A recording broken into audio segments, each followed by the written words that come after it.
Сәлеметсіздер ме балалар, бүгінгі сабаққа қош келдіңіздер. Бүгін біз сіздермен 68-ші сабақ «Қош келдің, наурыз» тақырыбын өтетін боламыз. Бүгінгі сабақтағы бірінші тапсырма суретке зер сал.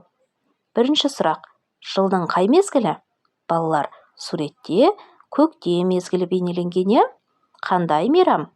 Әрине, қазақтың ұлттық мейрамы, яғни жаңа жылымыз наурыз мейрамы, иә? Оны неден байқадың? Оны наурыз көжеден, ұлттық би мен ойындардан байқадым. Екінші тапсырма: мәтінді түсініп оқы. Наурыз күні жасалатын іс-шараларды белгіле. Наурыз мерекесі. Әр адам отбасы мүшелерін, немесе туыс-туғандары мен дос-жарандарын ұлыстың ұлы күнімен құттықтап, жақсы тілек тілейді. Наурыз көжеден дәм татады. Наурыз көже келер жылғы молшылықтың жоралғысы ретінде әр шаңырақ міндетті түрде жасайтын арнаулы тағам. Бұл мерекенің ерекшелігі күн сәлемдесуден басталады. Алтыбақан құрылып, ұлттық ойындар ойналады. Айтылмаған ән, тартылмаған күй қалмайды. Бір тал кессең, 10 тал ек деген қариялар бұлақ басына ағаш егеді. Наурыз жаңғырған салт дәстүрлер жинағынан алынған. Балалар, енді мәтінде наурыз күні жасалатын іс-шараларды белгіле деген екен, иә? Наурыз күні жасалатын іс-шаралар, яғни мәтін бойынша, ол отбасы мен туыстарды, достарды құттықтау, жақсы тілек айту, иә? Екіншіден, наурыз көже ішу дәстүрлі тағамнан дәм тату болып табылады. Үшінші, күн сәлемдесу, яғни мерекенің басталуы. Төртінші, алтыбақан құрылып, ұлттық ойындар ойнау. Бесінші, ән айту, күй тарту, музыка мен өнер көрсету, иә? Алтыншыдан, ағаш егу, яғни бір талды кессең, 10 тал ек дәстүріне сәйкес бұлақ басына ағаш отырғызу.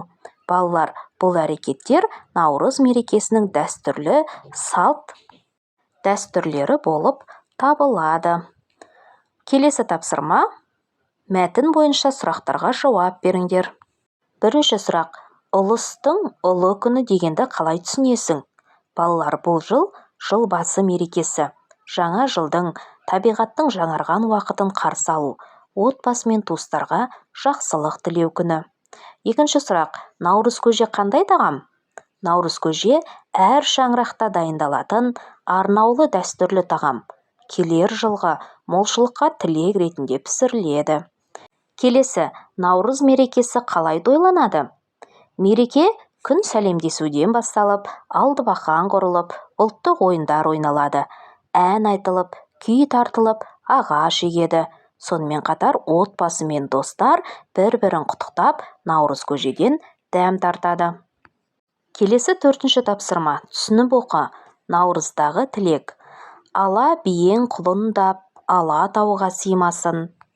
Қара биең құлындап, қара тауға сыймасын. Үйіңнің алды той болсын, қораң толы қой болсын. Қазаныңда қайнаған, күл-күл деген май болсын. Айың тусын оңыңнан, күнің тусын солыңнан. Мал менен басың тең өсіп, кетпесін дәулет қасыңнан. Бесінші тапсырма: наурыздағы тілек ойыны. Ата-анаңа.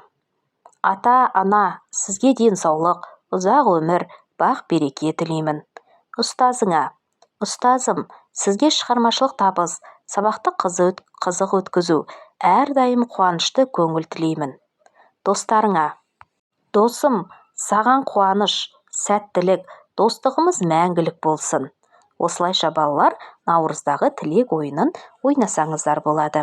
Яғни бұл ойында әркім өз жүрегіне шыққан тілектерін достарына, ата-анасына және де ұстаздарына арнайды.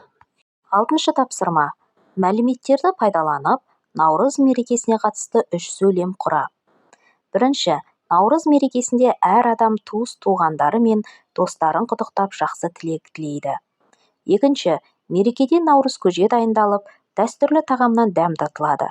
Үшінші: алтыбақан құрылып, ұлттық ойындар ойналып, ән мен күй орындалады. Жетінші тапсырма: наурызда ата-анаңа, ұстазыңа, немесе достарыңа қандай тілек айтар едің? Наурыздағы тілек мәтінін қара. Балалар, ата-анаға мынандай тілек айтар едім. Ата-ана, сізге ұзақ өмір, бақыт пен денсаулық тілеймін. Ұстазға, ұстазым, сізге табыс, сабақты сәтті өткізу және қуанышты күндер тілеймін.